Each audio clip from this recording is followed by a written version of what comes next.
درد دل کا کیا حل؟ ناصر خان اور ضمیر بٹ بچپن کے دوست اور ہم جماعت تھے۔ دونوں کے گھر دور تھے، لیکن ان کی دوستی اتنی گہری تھی کہ ان کے دل ایک دوسرے کے لیے دھڑکتے تھے۔ دونوں کی خواہش تھی کہ ان کی شادی بھی ایک ہی دن اور ایک ہی گھر میں ہو۔ دونوں کے گھر والوں نے الگ الگ جگہ رشتہ کر دیا تو دونوں نے ایک ہی دن بارات کی رٹ لگا دی۔ ان دونوں کی دوستی اور پیار دیکھ کر سب کو ماننا پڑا۔ پھر کیا تھا، 2 باراتیں پہلے ایک گھر پہنچیں اور دلہن لے کر دوسری دلہن کے لیے چل پڑیں۔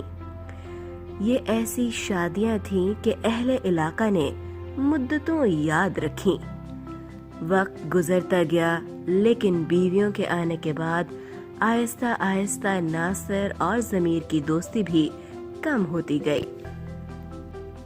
ناصر خان کو اللہ نے ایک بیٹی اور بیٹے سے نوازا، جس کا نام اس نے مریم اور وقاص رکھا، جبکہ ضمیر کے 3 بچے ہوئے، جن کا نام بالترتیب عدیل، حنا اور جمیل تھا۔ کچھ عرصے بعد ضمیر بٹ نے بہتر روزگار کے لیے انگلینڈ جانے کا فیصلہ کیا۔ چند مہینے بعد اس نے اپنی فیملی کو بھی بلا لیا اور وہیں لندن میں سیٹل ہو گیا۔ کئی سال گزر گئے۔ اب ضمیر کا بڑا بیٹا عدیل اس کے کاروبار میں ہاتھ بٹانے لگا تھا۔ وہ بہت سلجھا ہوا اور ہوشیار لڑکا تھا اور ماں باپ کا فرما بردار بھی تھا۔ وہ جلد ہی سب کاروباری حربے سیکھ چکا تھا، جبکہ جمیل اور حنا پر وہاں کا ماحول چڑھتا جا رہا تھا۔ وہ سیر سپاٹے اور دوستیوں میں خوش رہتے تھے۔ ضمیر کو ان کے بگڑنے کا احساس تھا، خاص طور پہ وہ حنا کے لیے کافی پریشان رہتا تھا۔ اس نے اپنی بیوی سے مشورہ کیا اور دونوں نے طے کر لیا کہ آہستہ آہستہ کاروبار سمیٹتے ہیں اور پاکستان واپس چلے جاتے ہیں۔ ناصر خان کو شروع ہی سے نوکری کرنا پسند تھا۔ وقت کے ساتھ وہ ترقی کے زینے طے کرتا ہوا اب کافی بہتر پوسٹ پر آ چکا تھا۔ اب اسے بہت سے پیسے کمانے کی لت لگ چکی تھی اور وہ انتہائی کرپٹ آفیسر کے نام سے جانا جاتا تھا۔ اس کی بیٹی مریم اس کی آنکھ کا تارا تھی۔ انتہائی سگڑ، سلجھی ہوئی اور فرمانبردار بچی تھی۔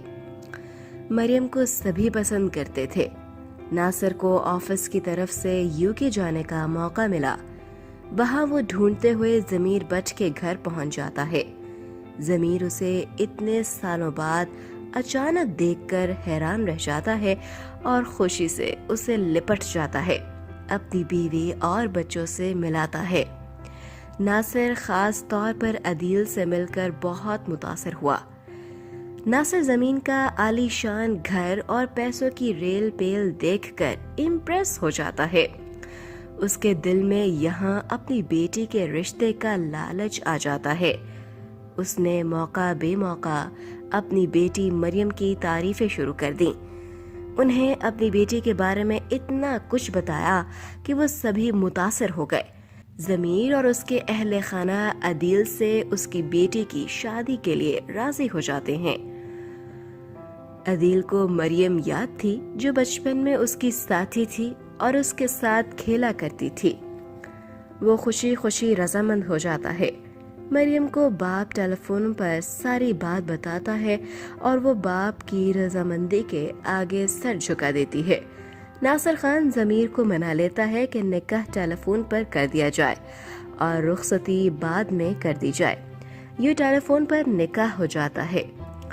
ضمیر بٹ جب ناصر کو پاکستان شفٹ ہونے کا بتاتا ہے تو اس کی خوشی کا کوئی ٹھکانہ نہیں رہتا۔ وہ اپنے گھر کے نزدیک ہی انہیں ایک گھر لے کر دینے میں بھی بھرپور مدد کرتا ہے۔ 1 مہینے کے اندر ہی وہ سب شفٹ ہو جاتے ہیں۔ ضمیر بٹ کے گھر والے مریم سے مل کر بہت خوش ہوتے ہیں۔ عدیل کو بھی مریم پہلی ہی نظر میں پسند آ جاتی ہے۔ وہ جیسی لڑکی کے بارے میں سوچا کرتا تھا، وہ تمام خوبیاں اسے مریم میں نظر آتی ہیں۔ اسے مریم سے پیار ہو جاتا ہے۔ مریم بھی عدیل کو پسند کر لیتی ہے۔ عدیل کے دادا دادی مریم کو بہت پسند کرنے لگتے ہیں اور اسے روزانہ گھر بلا لیتے ہیں۔ وہ بھی ان سے گھل مل جاتی ہے اور اسے خود بھی وہاں وقت گزارنا اچھا لگنے لگتا ہے۔ اب مریم بھی عدیل کو دل سے چاہنے لگتی ہے۔ عدیل کی بہن ہنا کو مریم اچھی لگتی تھی، مگر جب اس نے دیکھا کہ گھر میں سبھی اس کے گن گانے لگے ہیں تو اسے حسد ہو جاتا ہے۔ اب اسے مریم ذرا اچھی نہیں لگتی تھی، کیونکہ سبھی اس کی تعریفیں کرتے تھکتے نہیں۔ پہلے وہ گھر میں اکلوتی بیٹی تھی، اس کی بہت مانا کرتے تھے، لیکن مریم نے آ کر اس کی وقت کو کم کر دیا۔